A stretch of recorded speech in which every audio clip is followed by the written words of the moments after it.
Glória a Deus. Amém. Pastora Cleide está sendo gentil. Eu sou uma mulher como você, com qualidades e muitos defeitos. Uma mulher imperfeita que confia num Deus que é perfeito. E não se cansa de trabalhar em nós. Então, eu estou muito grata ao Senhor por finalmente chegar a esse tempo onde a gente pode estar ao redor da mesa. E nesse tempo de comunhão e conversa, trazendo à memória o que nos pode dar esperança e assimilando aquilo que Deus quer nos ensinar. Mas é muito importante a gente pensar em algo. No Brasil, há cerca de 20 anos atrás, começou um grande movimento com mulheres, entre 20 e 15 anos atrás. E as mulheres começaram a ser trazidas de uma maneira particular à igreja, através de conferências, de encontros, de chás de mulheres por todo o Brasil. E isso se estendeu ao redor do mundo. Deus, é claro, não trabalha só numa frente. Enquanto Ele estava fazendo essa obra no Brasil, Ele estava fazendo essa obra no mundo. E nós estamos aqui, mais uma vez, reunidas. Mas é tão importante a gente refletir sobre algumas coisas. Esse tempo que nós estamos vivendo está nos levando à reflexão sincera de alguns assuntos. Nós temos recebido muita instrução. Receber instrução não significa nova vida. A instrução tem que redundar em uma prática diferente. Então não adianta, você pode ir a milhões de congressos, reunir caravanas, se esforçar ao máximo. E se assentar para aprender, e ser impactada, e chorar, e falar, poxa, Deus falou comigo, ok. E o que você vai fazer com isso? Se nós não deixarmos essa palavra transformar a nossa mentalidade, nós vamos sucumbir ao estilo de vida que o tempo nos propõe. Nós estamos vivendo uma época de extremo egoísmo, a idolatria do ego, a idolatria dos desejos. A gente não quer dificuldade. Então o evangelho não é para você. Quem quiser vir após mim, negue-se a si mesmo. Tome a sua cruz e siga-me.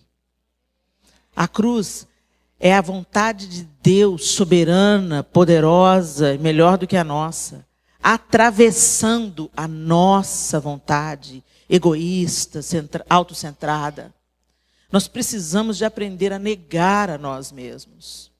E, gente, os períodos de louvor, eles têm mais me machucado do que me curado, sabe?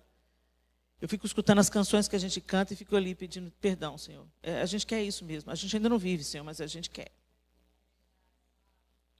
É muito fácil a gente cantar, gente.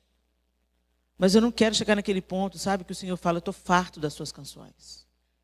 Eu estou farto dos seus cultos célebres. Eu quero vida. Vida no meu altar. E, gente, o altar do nosso coração, ele nunca fica vazio. Nunca, nunca, nunca. Se Deus não está ocupando a centralidade da sua vida, outra coisa está. Outro ídolo está. Nesse tempo nós vamos passar juntas aqui. Eu queria compartilhar com vocês em 2 etapas. Nós vamos ter esse período, depois vamos ter uma pausa, depois vamos ter um período de perguntas e respostas, e depois vamos ter a segunda parte da palavra. E é importante a gente entender, né, que a mesa é lugar de relacionamento. Quando Jesus diz lá em Apocalipse, eis que estou à porta e bato. Se alguém abrir a porta, eu entrarei, cearei com ele e ele comigo. Na cultura judaica, o cear junto, comer junto, fala de construir um relacionamento. Por isso que Jesus era tão questionado, porque as pessoas com as quais ele se assentava à mesa eram pessoas de índole duvidosa. Então ele se sentava à mesa com mulheres de má fama. Ele se assentava à mesa com seus discípulos, que eram rudes, oriundos, a maioria deles, da Galileia, um povo misturado, de uma cultura misturada. Ele se assentava à mesa com fariseus, mas também se assentava com publicanos, cobradores de impostos. Então, ele era muito questionado, principalmente pelos fariseus, sobre os pecadores. Se assenta, come com pecadores, isso significa, é amigo de. Então, quem senta na mesa é amigo de. E na cultura judaica isso é muito forte, essa cultura da mesa. Eu vou me assentar com quem eu tenho alguma coisa. Eu tenho uma parceria, eu tenho uma amizade, eu tenho um relacionamento. Muita coisa importante acontece enquanto as pessoas se reúnem em torno de uma mesa. Acordos de trabalho, consultas para um médico, também isso acontece ali com uma mesa normalmente entre, né, as duas pessoas. Negócios, reuniões do governo, refeições em família ou entre amigos, celebrações solenes também se dão ao redor da mesa. É só a gente se lembrar da ceia do Senhor. A primeira vez que a palavra mesa é usada na Bíblia é em Êxodo capítulo 25, quando Deus instrui Moisés sobre o mobiliário do tabernáculo. Olha aí, Deus é que mandou construir a primeira mesa, né? O lugar através do qual Deus iria se relacionar com o seu povo naquele período da história. Então, através daquela mesa do tabernáculo, Deus iria se relacionar com o seu povo. A primeira peça de mobiliário para o tabernáculo foi a Arca da Aliança. Ela foi a primeira peça que simbolizava a presença de Deus, né? Com o propiciatório, a representação da presença de Deus no meio do povo. Então, a arca, o propiciatório, que é a tampa da arca, a parte de cima da arca, que representava a presença de Deus. E a peça seguinte, a mesa dos pães da proposição, ou o pão da presença, a representação de Cristo. Lá em João 6,51, Jesus mesmo diz: eu sou o pão vivo que desceu do céu. Se alguém comer deste pão, viverá para sempre. E o pão que eu der é a minha carne, que eu darei pela vida do mundo.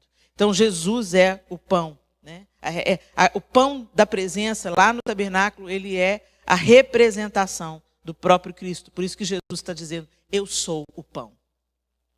Essa mesa que foi construída de acordo com as orientações de Deus, ela se parecia com a mesa onde as refeições eram feitas. Então, essa mesa que Deus manda construir para ser um utensílio do tabernáculo, ela era parecida com aquela que já existia para as refeições. É interessante que é bom a gente lembrar também que aquela mesa, ela era mais baixa. A mesa das refeições daquela época era mais baixa. Por isso que quando a gente vê o capítulo da mulher chegando por detrás de Jesus e lavando os pés de Jesus quando ele estava à mesa, eles normalmente se assentavam no chão e os pés ficavam para trás, né? Então, por isso que a gente, só para dar para vocês uma ilustração.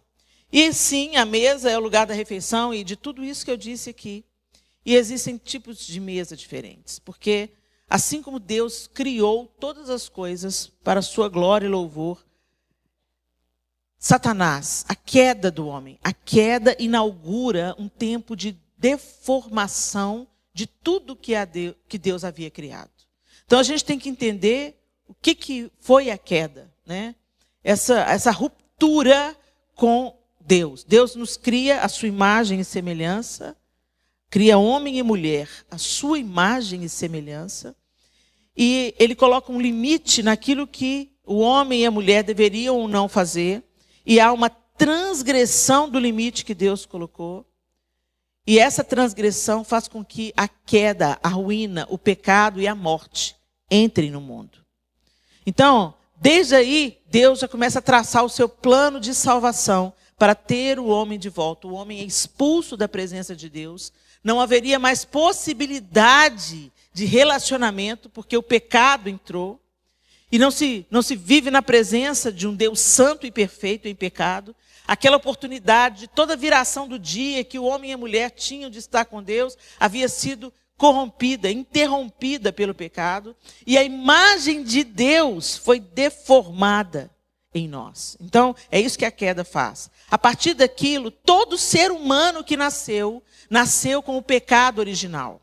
É igual um problema genético. Foi passado de geração para geração o pecado. Não, o problema do Adão e da Eva. Quando chegar no céu, eu vou encarar eles. Nós somos tudo do mesmo material, né?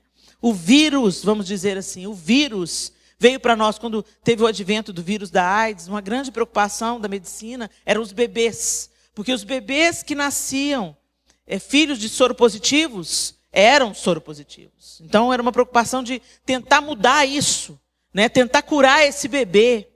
Então, para o pecado, a cura era Jesus.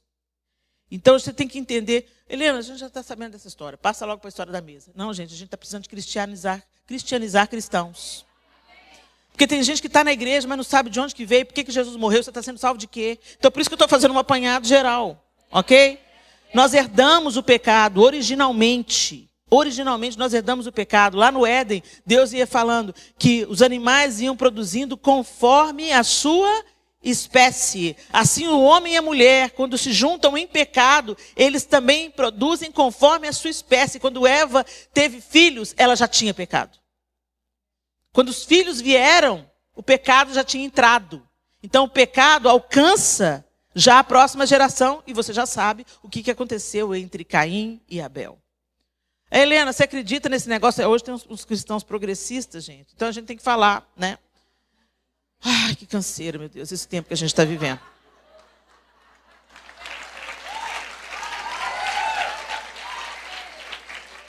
Você ainda acredita nessa história de Adão, Eva, Caim, Abel? Eu acredito na Bíblia. Eu acredito que a Bíblia é a palavra de Deus, o manual de instrução do ser humano. E se o homem estivesse vivendo o que está aqui e não vivendo ao seu bel prazer, nós não estaríamos no estado que nós estamos como humanidade. O problema é que Jesus reconstruiu a ponte, o caminho para nós voltarmos a Deus, mas nós não queremos passar por essa ponte. E toda vez que dá alguma coisa errada, aí a gente descobre que existe um Deus para a gente culpar. Então deixa eu falar uma coisa, a palavra de Deus é a nossa verdade aqui nesse grupo aqui. Se você não acredita, o problema é seu. Mas eu acredito na palavra de Deus. Acredito que ela é inerrante, verdadeira. A palavra de Deus que produz... Já estão me censurando? Não, né? Estão me censurando? Não, tá tudo bem aí, pessoal do som? A Bíblia é a inerrante palavra de Deus. É tão interessante, tem gente que acredita em gnomo, mas não acredita em Adão e Eva. Acredita em fadas e duendes, mas não em Adão e Eva. Acredita em demônio, mas não em Adão e Eva. Deixa eu falar, gente, por favor. Começou de algum lugar, certo?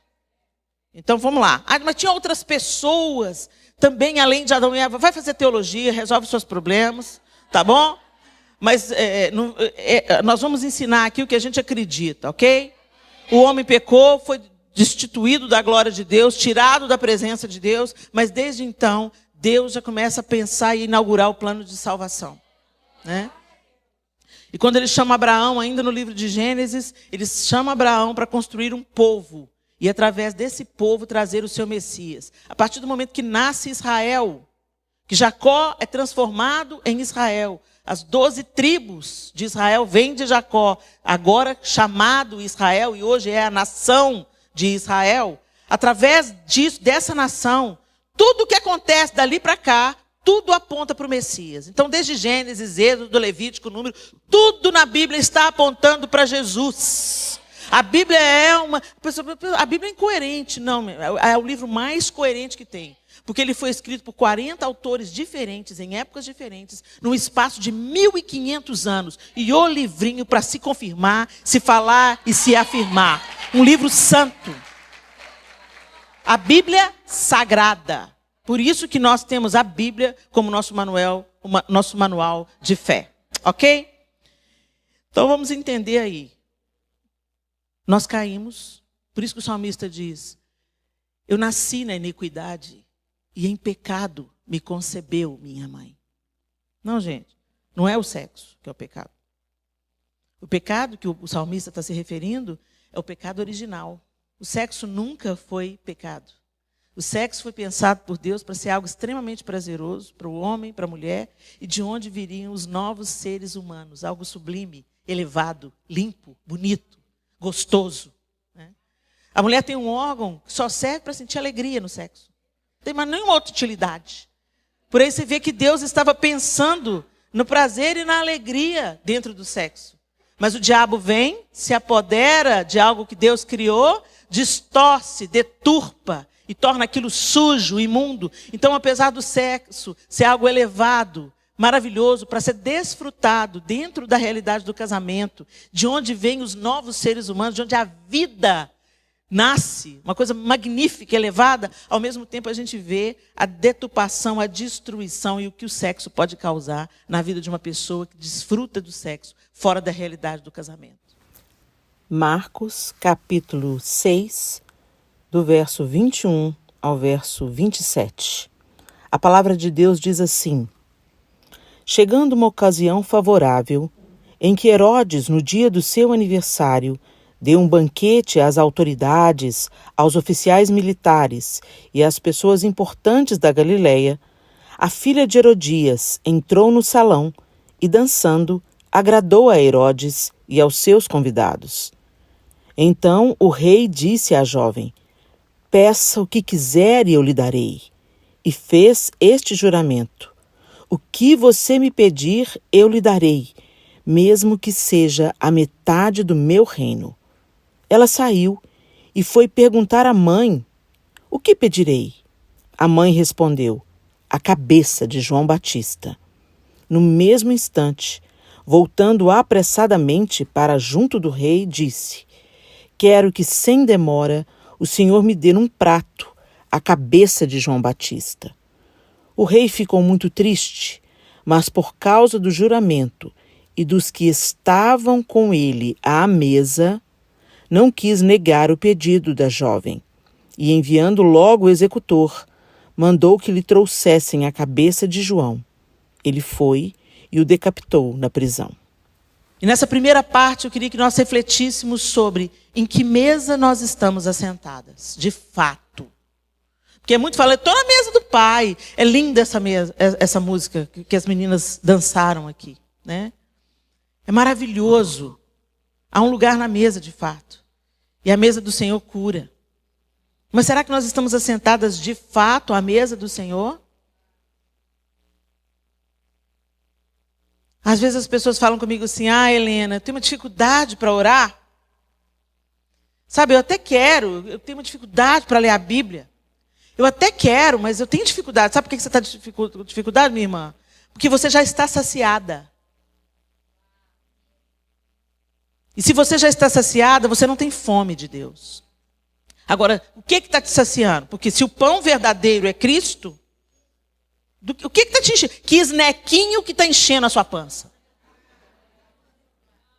Você vai comendo porcaria e a refeição, o que te dá vida, o que te dá saúde, o que vai te manter se um vírus te atacar, não é o esnequinho. Não é o açúcar, né, gente, que a gente consome como se não houvesse amanhã. Não é o chocolate da TPM. Ele pode te dar alívios temporários, igual a compra te dá alívios temporários. Igual o entretenimento te dá alívios temporários. A bolsa de marca te dá alívio temporário. Por que é temporário? Porque daqui a pouco a gente está querendo outra. Daqui a pouco a gente está querendo mais. E a gente nunca se sacia. Mas Jesus falou assim: aquele que beber da água que eu lhe der, nunca mais terá sede. Gente, vamos ser honestos com a gente. A gente fala que é crente, a gente está na igreja, a gente veste igual crente, fala igual crente, mas é tudo fariseu. Quem é você para te dizer? Eu não sou ninguém, não sei seu coração, Deus que te julgue. E eu que cuido do meu próprio pecado. E eu que cuido do meu próprio pecado, que todo dia vem tentando me assolar e me distanciar do amado da minha alma, me oferecendo outras mesas. E é isso que Deus está fazendo com as mulheres que deveriam estar sentadas à mesa do Pai, desfrutando da sua companhia, absorvendo da sua beleza. Quando Jesus diz lá em Apocalipse: eu cearei com ele e ele comigo, ele está dizendo: enquanto nós ceamos um com o outro, enquanto nós estivermos assentados juntos à mesa, você vai ser transformado à minha semelhança. Quando você se banqueteia diante de Deus, você senta na presença dele e você bebe e come daquilo que ele te serve, você vai ser transformada, você vai ser uma outra esposa, uma outra mulher, uma outra cidadã, uma outra irmã. Eu sei do que eu estou falando, porque durante anos eu estava na igreja longe de Deus. Eu cantava no Diante do Trono longe de Deus. E graças a Deus por aquela escola que foi Diante do Trono na minha vida, que levou a gente para a oração, para o jejum, para a leitura da palavra. E nessa mesa eu descobri Deus. Encontrei a minha libertação.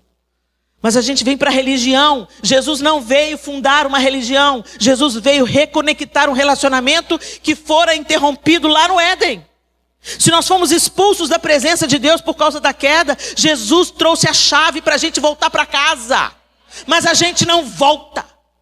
A gente fica na superficialidade da religiosidade. E o que é a religião? É quando você adota uma série de conceitos éticos e por isso você começa a se achar melhor do que os outros. Se você olha para a sua vida e fala assim, nossa, como eu sou uma mulher abençoada. Você é ruim. Você é ruim. Nós somos ruins. Eu ficava aqui pensando assim, Deus, Jesus, como é que o senhor fala uma coisa dessa? O jovem rico vem e fala, bom mestre. Jesus fala, bom? Por que você me chama de bom? Não existe nenhum bom, senão o próprio Deus. E aquilo me intrigava e eu falava, mas Jesus, o Senhor é Deus. Como que o Senhor respondeu isso para ele? Ele era Deus, sim, mas ele estava na nossa carne. Ele estava vestido da nossa humanidade. Nós não somos bons, gente. Eu sou, Helena. Fale por você. Eu sou muito boa. Dou esmola, não deixo ninguém passar necessidade, não sinto inveja de ninguém. Sou trabalhadeira, honesta.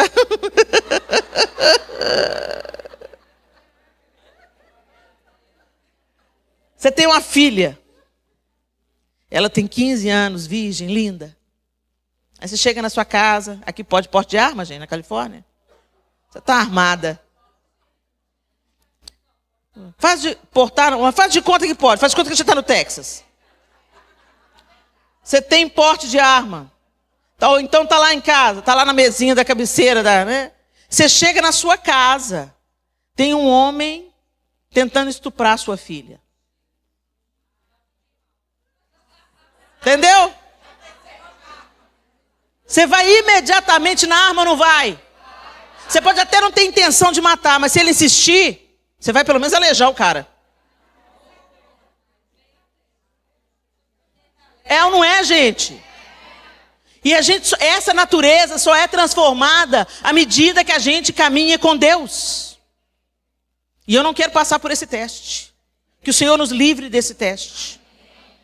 Mas recentemente eu vi no Instagram um homem que estava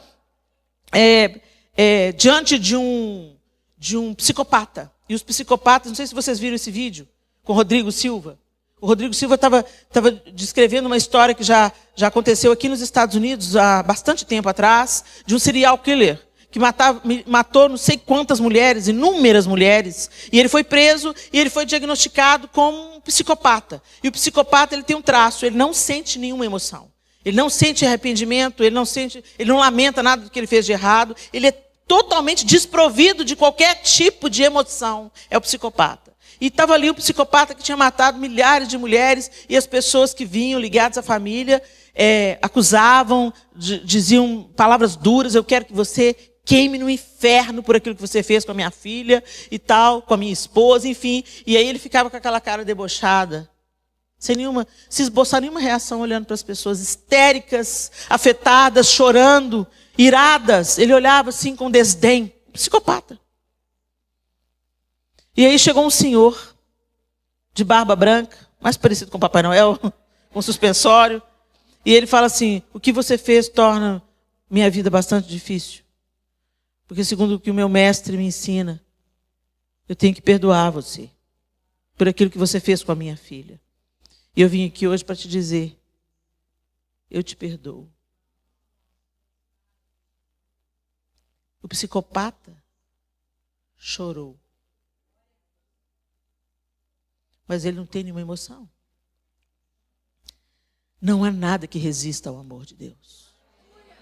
Nada, nada, nada, nada, nada, nada, nada. E como que o amor de Deus é derramado? Deveria ser derramado através da sua noiva. Mas nós estamos com outros ídolos ocupando nosso tempo, nossas atenções, tendo a primazia dos nossos afetos e devoção. Tem uma música que foi cantada aqui hoje, da da Gabi Sampaio, né? Gente, essa música ela me confronta.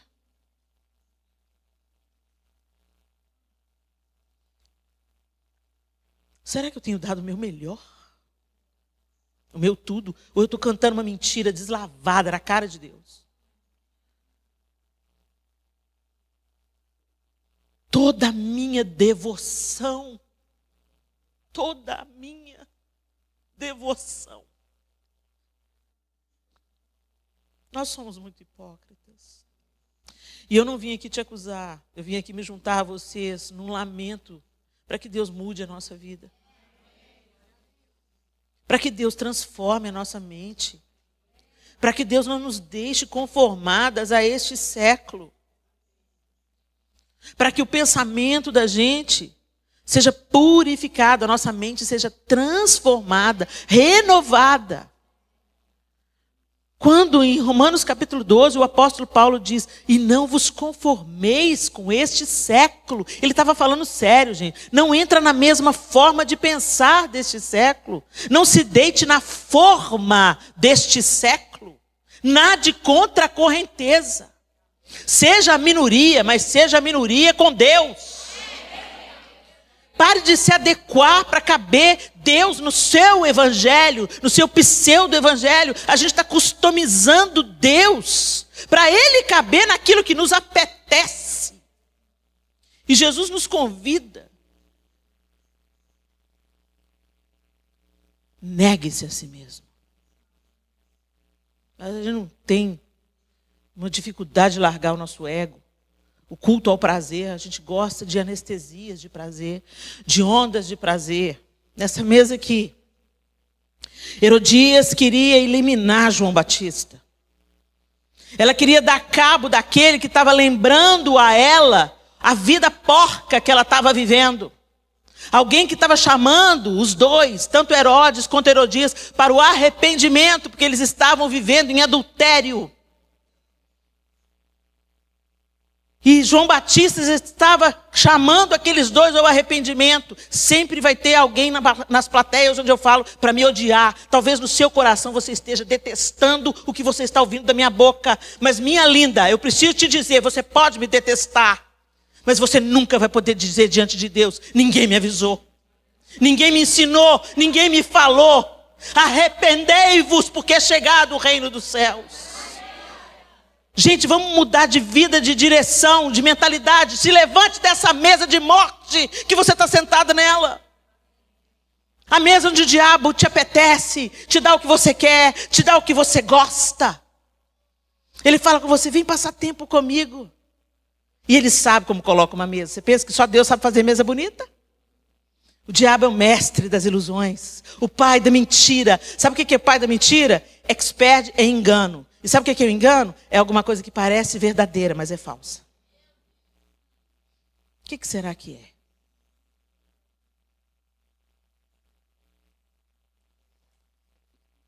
Verdadeira. E falsa. Igualzinho. É uva. Uma explodiu na minha boca. Com sabor. Água. Mata a fome e a sede. Essa não pode nem ser despencada. É plástico. É mentira. Muitos cristãos são isso aqui, ó. Aparência. Mas a vida deles é sem sabor. Não mata a sede, não sacia a fome. Plástico. Frutos de plástico. Mas o fruto do Espírito é amor, alegria, paz, longanimidade, benignidade, domínio próprio. Uau, mansidão. Esse aí eu preciso mais. Jesus está vivendo falando comigo nesses últimos dias, sobretudo. Chega mais perto. Está brava demais, Helena. Aprendei de mim, que sou manso e humilde de coração. Achareis descanso para a sua alma, Heleninha.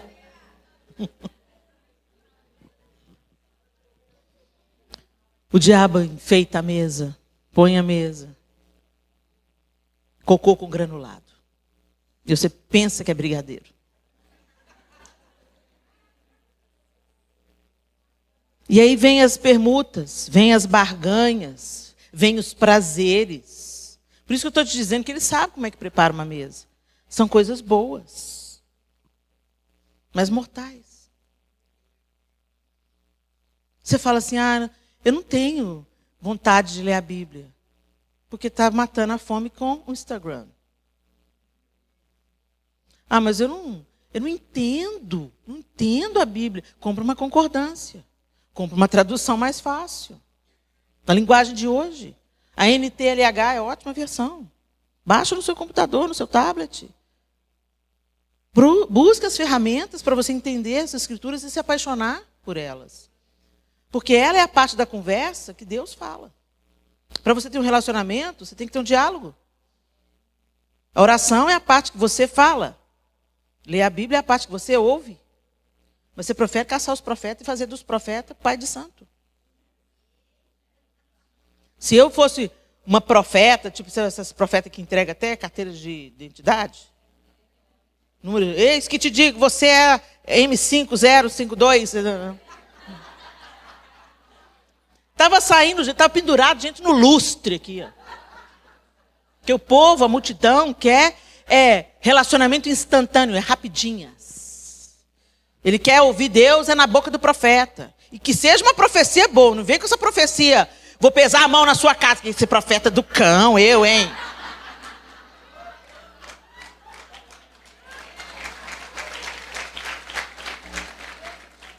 A maior profecia é a palavra escrita de Deus. E ela não só é a maior profecia, mas também é o farol para a gente não errar com as profetadas. Porque o profeta, gente, ele é um ser humano também. Ele às vezes pode sentir alguma coisa da alma dele. Não é uma palavra de Deus, mas ele entrega como se fosse do Senhor. Eu já vi isso acontecendo. Por isso que o profeta não está sujeito a julgamento, mas a palavra da profecia está. E como é que a gente vai julgar? Colocando ela lado a lado com a palavra escrita de Deus. Deus não vai dizer nada contra ele mesmo. Por isso que é tão importante a gente conhecer as Escrituras. Vocês erram quando não conhecem as Escrituras. Porque qualquer mentira entra como verdade. Qualquer outro ídolo entra e toma o lugar do seu coração. A profecia para os últimos tempos é que vai se levantar o homem da abominação e ele vai seduzir e enganar aos próprios eleitos. Seriedade isso. E como é que a gente vai discernir entre o bem e o mal? Conhecendo a palavra. O nosso julgamento, ele é totalmente equivocado, gente. Totalmente equivocado. A gente julga pelas aparências. Deus não. A gente se impressiona, com status, com o carro que o outro dirige, com a casa que o outro mora. A gente se impressiona. Deus, isso não impressiona Deus, não. A gente se impressiona com gente chorando no altar. Oh, Deus. Isso não impressiona Deus, não. Porque Deus conhece o que está dentro de nós. E o que está dentro de nós? Dentro de Herodias tinha ódio. Ela queria a cabeça de João Batista. Ela queria calar a voz que lembrava a ela que ela estava em pecado diante do Eterno. Ela podia ser rainha ali ao lado de Herodes. Ela podia estar comendo do bom e do melhor, morando no palácio, vestindo as roupas de seda cara, usando perfumes caríssimos. Podia ter todo o conforto, mas ela ia ter que se encontrar com o Criador de todas as coisas uma hora ou outra. Mas ela não queria o confronto. Quando você não quer o confronto, o que você faz? Corte-lhe as cabeças. Você quer calar aquela pessoa. Você não quer ouvir. Te incomoda a palavra. Se a palavra está te incomodando, minha linda, é porque Deus quer falar com você mesmo. Não sei que Ele está mirando. Que te incomode para te tirar da mornidão. Que te incomode para tirar da mesa do diabo. que te desperte, porque tem outra mesa posta para você. Por que você está buscando iguarias? É tão interessante quando a gente pensa nisso, porque a gente viu que a primeira atitude de Daniel e seus amigos, quando eles chegaram na Babilônia, é rejeitar a mesa do rei. Eles estavam na Babilônia. Os nobres foram levados no exílio primeiro. Daniel estava entre eles. Ele tinha um cargo no palácio. Ele era jovenzinho. Uma influência, inteligentíssimo. Mas ele falou assim: eu não vou comer das mesmas coisas que o rei come. E diante daquela corte, ele estava desprezando o melhor, que eram as carnes gordas. Ele falou: não, só quero legume e fruta. Até hoje é assim, né? Quando a gente fala com o pessoal: não estou comendo carne. O pessoal: não? Ah, pelo amor de Deus, você virou vegano? Ah, não, vegano é tão chato. Eu fico pensando o que Daniel passou, né? Vegano é tão chato, as pessoas dizem. A galera que está ficando vegetariana e vegana aí, passa uma magrela. Porque a gente gosta de carne. Então você imagina assim, na nossa cultura, é assim, você imagina naquela cultura, totalmente pervertida. Que anomalia é essa? Você não quer comer da mesa do rei? O rei está te oferecendo um lugar à mesa dele, um lugar de relacionamento com ele. Você vai comer da comida que ele come, você não quer? Não quero. E foi por causa disso que Daniel foi levantado e foi honrado na Babilônia. Foi por causa de não se contaminar com as refeições da mesa do rei que ele não virou refeição de leão. Vocês estão entendendo? Então é preciso da gente entender em que mesa que nós estamos sentadas hoje. Herodias, no seu ódio, manipulou a sua filha, que tinha um dom. Ela dança para Herodes, e Herodes, enebriado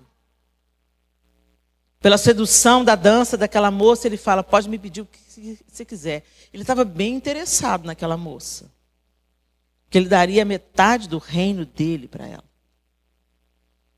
Olha o espírito do adultério, né? Nunca se sacia. Já estava de olho em Salomé. Algumas pessoas dão um nome de Salomé a ela, não sei se esse era o nome de fato. Eu conheço, a Bíblia cita outra Salomé. Mas enfim, aquela moça dançou, aceitou a sugestão da sua mãe e custou a cabeça do profeta. A evidência da mesa de Satanás é que a palavra é silenciada. Você não quer a palavra. Você não quer o que te confronta. Você não quer o que gera arrependimento de pecado. Você quer prazer imediato. E o que te faz feliz. Ai, que praga. Hoje tudo é: eu mereço ser feliz. E se para isso eu tiver que acabar com o meu casamento, vou acabar com o meu casamento, porque eu mereço ser feliz. Mesmo que duas famílias fiquem destruídas, que um testemunho fique na lama, que seus filhos se lixem, cresçam adultos, se tornem adultos desestruturados, com fendas na alma. O que você merece é ser feliz à custa do caixão de quem?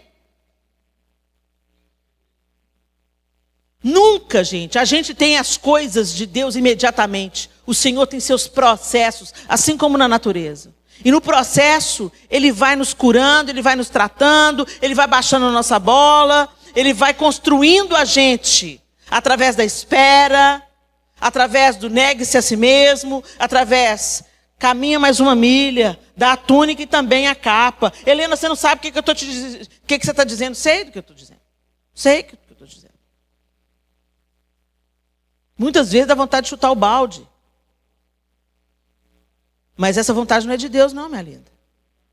Imagina Jesus chutando o balde. Ah, pai, quer saber? Olha aí essa galera. Tô fora. Tô fora. Imagina Jesus falando: eu mereço é ser feliz.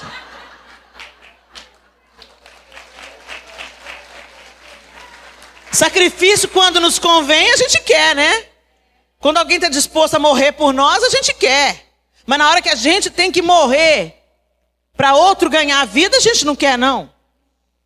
Quando a gente tem que negar o nosso ego, as nossas preferências para fazer o que dá glória ao nome de Deus, a gente não quer também não. Mas Deus não quer ver a gente infeliz, Helena. Me mostra isso na Bíblia. Sim, gente. Deus quer ver a gente feliz, sim. Mas entenda a ordem das coisas. Feliz quem teme o Senhor e anda nos seus caminhos. A felicidade bíblica, o conceito nosso de felicidade é uma disposição mental e emocional favoráveis. Então, se você está se sentindo bem, e se você está com pensamentos felizes, você está feliz. Ah, tudo em volta está cooperando, está tudo dando certo. Uau! Que alegria, que felicidade, comprei a minha Louis Vuitton. Né? Aí você está feliz. Né? Ah, encontrei o príncipe encantado. Lembra disso aí. Lembra lá quando você chamou ele de príncipe encantado? Segura essa onda. Vai beijando o sapo até ele virar príncipe de novo. Beija, beija, beija, beija o sapo. Presta atenção. Tem muita gente sacrificando o casamento no altar de Mamon. Você era uma pé rapada lá no Brasil. Aí veio pra cá. Luta, muita luta. Muita luta, né? Descobriu que não é isso tudo que venderam pra você. Aí ralou, ralou, ralou, ralou, ralou, ralou, ralou, ralou. Limpou muita privada. Mas você trabalha muito, mas colhe. Né? Aí chega a graninha, dá um pezinho. Aí você não dirigia, agora dirige. Tinha um Fusca velho, seu marido tinha, agora você tem um carro bacana. Entrou no leasing, que bacana. Posso trocar de carro agora de 2 em 2 anos, carro bacana, caro. No Brasil nunca que eu ia dirigir um carro desse. E a bolsa? Ah, você tá lá, a bolsa bonita. Roupa de marca, né? Vai lá na promoção. E aquela roupa que custava tal, na mesma marca lá na Ross, você acha aquele vestido lá na Ross. Né? Aí você, uau, toda trabalhada na marca. Toda linda. Aí olha para o seu marido e pensa assim, não tenho mais que tolerar. Ah, é? Então o casamento seu era interesseiro. Enquanto ele podia te oferecer, o que ele podia te oferecer estava bom, era seu marido. Mas a sua aliança é condicional à grana que ele tem? Interesseira. Entendeu que nós não somos boa coisíssima nenhuma? Pois é, mas Deus quer transformar essa mulher interesseira e mesquinha, egoísta, autocentrada, que está sacrificando a família no altar de Mamon e chamar você de volta. Tirar você da mesa de Satanás e trazer você para a mesa dele. E dizer para você assim, escuta, você é minha filha. Eu tenho uma vida para você. E essa vida que eu tenho para você, ela vai ter dificuldade. Mas eu estarei com você todos os dias. Nos dias bons e nos dias difíceis. No dia de tribulação. E eu vou trazer alívio. Descansa em mim. Come da minha mesa. Porque não é só sobre você. Enquanto você me deixa curar o seu casamento, eu estou curando a próxima geração. Eu estou curando os seus filhos, eu estou curando os seus netos, eu estou curando os seus bisnetos. Porque eu não pensei o casamento só para a felicidade de 2. Eu pensei o casamento para uma sociedade diferente, equilibrada, sensata. Não é só sobre você, minha linda, e seu maridinho. É sobre a sua descendência. Helena, mas já deu tudo ruim. Deu tudo errado, já estou no 3º casamento. Então firma o toco aí. Aquieta o seu facho. E aprende com as burradas que você deu anteriormente. Ah, mas ele era uma bisca. Você não sabe com que homem que eu casei. Pois é, né? Temos solteiras aqui? Quantas são as solteiras? Deixa eu ver as solteiras. Temos solteira? Temos poucas solteiras. Gente, vocês têm que trazer as solteiras para vocês encontram, gente. As casadas também precisam de ouvir. Mas a solteira ainda tem tempo de remediar. Né? Solteira, cuidado como é que você escolhe, pelo amor de Deus. Vai pro namoro, todo mundo quer pegar. Namoro em chamas, tem que vir com extintor. Aí casa, a chama apaga. Sexo uma vez por mês. E aí olham pro outro e falam assim, quem é esse? Quem é essa? Aí vem os problemas, defeitos. Eles sempre estiveram lá. Só que o amor é cego, mudo, surdo, retardado e manco de uma perna. Não, esse não é o amor. O amor não é cego, a paixão é. Por isso que a Bíblia fala a gente não ser levado pelas nossas paixões. Tudo que você deseja demais tem o poder de te dominar. Tudo que você ama demais vai te dominar. Você adora o que te domina. Então é por isso que Deus tem que nos dominar. Só Ele deve ser adorado.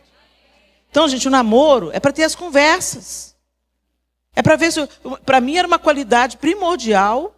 O cara para casar comigo, ele tinha que gostar de trabalhar. Que eu não ia tolerar casar com um homem preguiçoso. Eu não ia dar conta. Mas o cara já vai mostrando os efeitos na solteirice. Ah, vida, céus.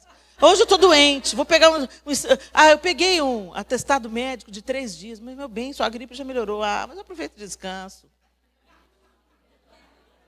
Os sinais foram dados, você que ignorou. Então, meninas solteiras, em nome de Jesus, abre o olho, porque depois que casar, você tem que fechar o olho. Abre o olho agora, abre o olho. Tenha coragem de interromper os relacionamentos, falar, isso não vai dar futuro.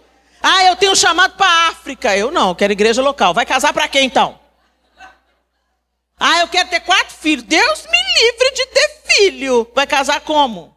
Então, o que tem que conversar no casamento não conversa. Aí depois tem que ficar ajustando depois que casou. Mas aqui com as casadas, nós já casamos. E agora? Agora fecha o olho e dobra o joelho. Fecha o olho e dobra o joelho, põe sua boca no pó. E fala, Senhor, põe a sua mão aqui no meu casamento. Já que o Senhor fez o primeiro milagre no casamento, pega aqui o meu, transforma a água em vinho. Porque o negócio aqui está feio. Mas, gente, a cura que passa pelos relacionamentos, e é isso que eu estou citando aqui agora, eu não estou falando só de casamento. A cura precisa de entrar nos nossos relacionamentos de amizades. Quantas amigas com inveja umas das outras? Achando que ressentidas com Deus, porque Deus está dando isso para fulano, mas eu não dá, né? Pois é. Depois fala que Deus não tem filho predileto.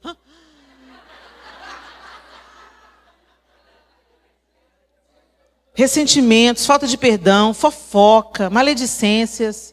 Tem um BO, tem uma mulher envolvida. Gente, todo problema de igreja tem uma mulher envolvida. Por quê? Porque a gente tem um grande poder de influência. E se você não colocar esse poder de influência que Deus deu a serviço do reino de Deus, o diabo não está desperdiçando mão de obra. Ele está contratando mesmo. E não tem em cima do muro, tá? Ninguém fica desempregado no mundo espiritual. Ou você está servindo ao Senhor, ou você está servindo a Satanás. Jesus disse claramente, quem com a gente não ajunta, espalha. Então, deixa eu dizer para você, em que mesa que você está sentado?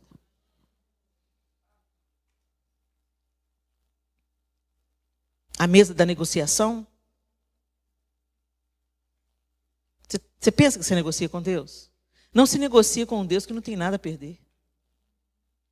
Às vezes a gente senta com Deus e fica querendo... Deus, eu quero que o Senhor faça isso, que o Senhor faça aquilo. Eu determino. Você não determina nada, minha linda. Você só acordou hoje porque Deus deixou você acordar. Você só tem fôlego de vida. Respira fundo aí. Glória a Deus. Dá um glória a Deus. Você está respirando. Aleluia. Não precisa de um pulmão mecânico para isso. A maioria de vocês, acredito eu, veio andando nas próprias pernas. Eu não estou vendo nenhuma cadeirante aqui. Podemos ter no nosso meio alguma cadeirante. Mas você veio andando com as suas próprias pernas. Olha que privilégio. Você está me enxergando com seus olhos. Olha que privilégio. Você está me ouvindo com seus ouvidos. Olha que privilégio. Nós temos tantas dádivas que Deus nos dá e a gente pensa que a gente pode barganhar com Deus. Se Ele disser não, você não acorda. Vem a história, meu corpo, minhas regras. É mesmo? Você que faz o seu cérebro funcionar? Seu sangue correr nas veias? Seu corpo, uma ova. Nosso corpo não pertence a nós, não, gente. É impressionante como nós somos vulneráveis, frágeis. Como uma cólica nos derruba. Né? Uma alteração de hormônios, a gente quer matar um. Somos tão frágeis. Saia da mesa da autossuficiência. Saia da mesa onde a voz profética é negociada e é silenciada. Tantas vezes os pastores ensinam as suas ovelhas. Eu não sei qual é a dinâmica aqui. Eu não tive uma mensagem encomendada, me deram o tema. Mas eu sei que os pastores atendem as ovelhas no gabinete, porque o pastor Ribamar comentou isso comigo, que ele atende no gabinete. Eu fiquei pensando, bom, se atende no gabinete é porque dá suporte. E os suportes acontecem em pessoas que estão vivendo algum tipo de necessidade, algum tipo de dores e tal. Então, gente, o pastor é como um pai, a não ser que ele esteja ensinando uma palavra que não seja condizente com a Bíblia. A não ser que seja um lobo em pele de cordeiro. Se o seu pastor não está ensinando heresia, não está ensinando mentira, não está abusando a ovelha, ele é coerente com a palavra de Deus, ele vive uma vida coerente, não perfeita, porque ele é um ser humano como qualquer outro, mas uma vida coerente com a palavra que ele prega. Você vê nele o esforço de viver em santidade e em rendição diante de Deus, negando a ele mesmo, para que o Senhor se alargue e se aprofunde nele e use a vida dele. Ele é como um pai espiritual. E a Bíblia manda a gente honrar pai e mãe. Honrar pai e mãe. Então, se o seu pastor não está te dando uma instrução que diverge da palavra de Deus, porque, por isso que esse farol é importante. Porque, infelizmente, gente, hoje nós temos falsos líderes. Mas o seu farol é a palavra. Se o que o seu pastor está falando condiz com o que a palavra de Deus diz, se ele te corrige, se te instrui, te exorta e tem a palavra de Deus como base, escuta esse líder. Porque ele é o seu João Batista. Ele é o seu João Batista. Não manda cortar a cabeça dele.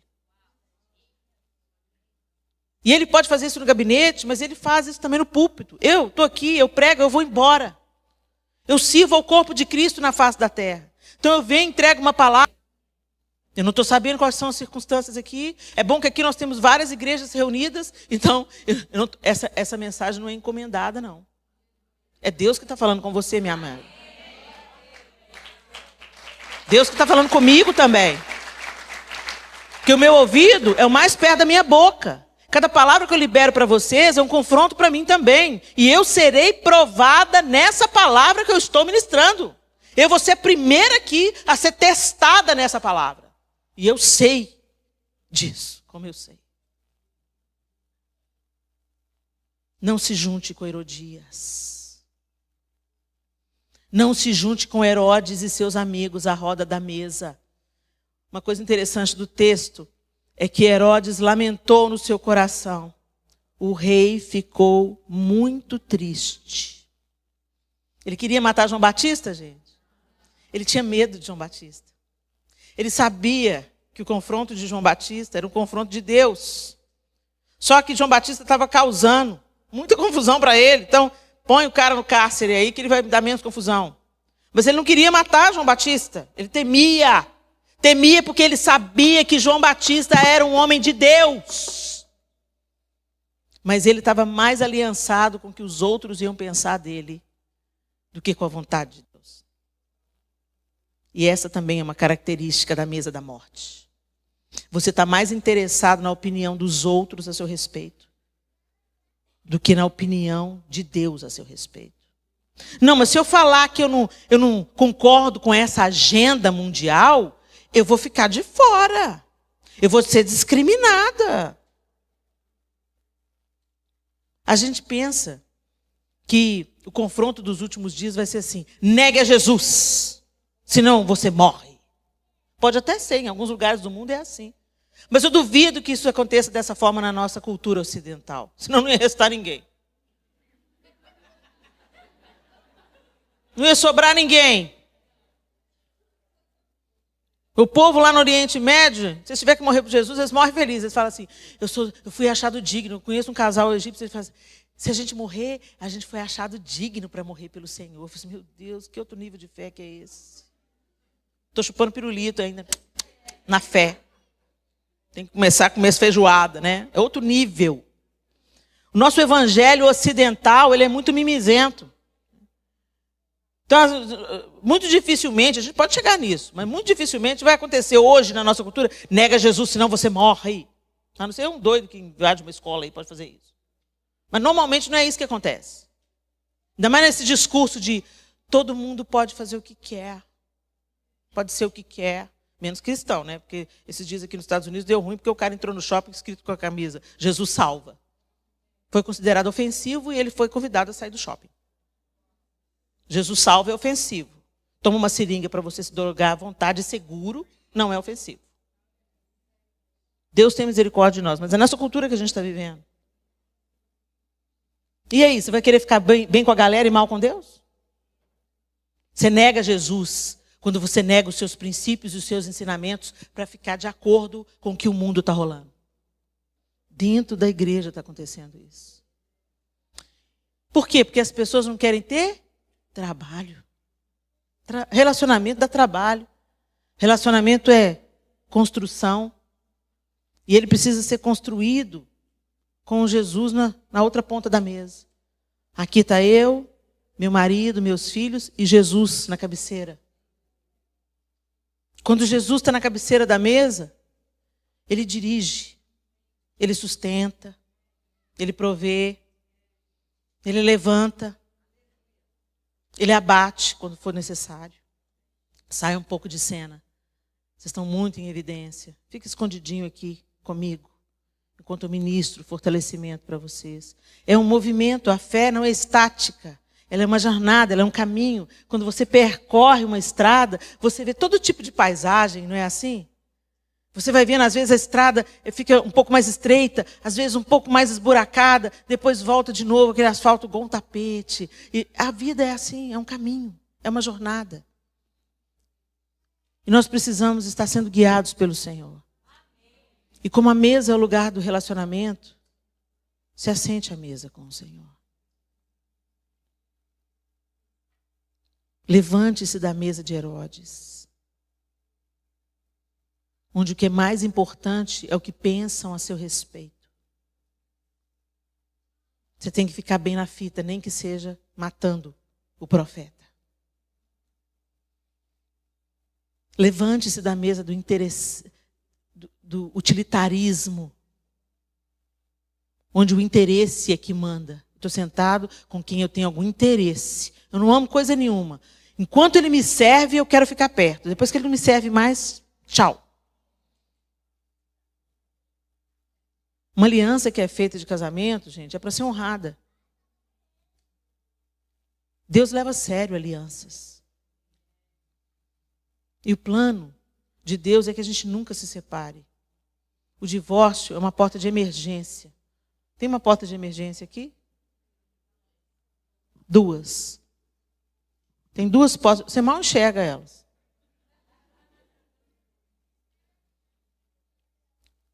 A grosso modo, a porta de emergência só deve ser usada em caso de... E normalmente o que é essa emergência? Um incêndio. Perigo de morte. Não é? A grosso modo é isso. É claro que essa porta pode ser usada, é uma igreja, a gente pode passar por aqui, não é disso que eu estou falando. Mas se você entra num ambiente onde a porta de emergência existe, num hotel, por exemplo, você fica num hotel, ninguém sai pela porta de emergência, gente. Todo mundo sai pelo elevador. Se não quer usar o elevador, usa as escadas, sem problema, a escada social. Ninguém sabe por aquela porta de emergência que é a escada do lado de fora, sabe? Ninguém vai lá. É um lugar que não é usado, a não ser que haja uma emergência, um terremoto, um incêndio, algo que deixa a sua vida em risco. Só assim a porta de emergência deve ser acessada. Algo que deixa a sua integridade física em risco. Mas a gente está usando a porta de emergência hoje como uma porta principal. Eu estou com um calo no pé. Vou para a porta de emergência. Estou com preguiça de esperar o elevador. Vou pela porta de emergência. Nem a escada. Vai pela escada, pelo menos. Não, vou pela porta de emergência. Não saia pela porta de emergência. Aguenta firme aí. Cultive esse relacionamento. Cultive essa amizade. Não descarte pessoas. Deus não descarta você. Você dá um trabalho para Ele. Ele não abre mão de você. Ele não abre mão de você. Ele quer te transformar. É tanto que Ele te trouxe aqui nessa manhã. E me trouxe também. Porque toda vez que eu prego, eu apanho também. Meu lombo está até ardendo. Eu preciso, Senhor, me dá uma palavra mais levinha. Dá uma palavra mais levinha, Jesus. Não, Helena, você não funciona no levinho, não. Outro vem e sopra.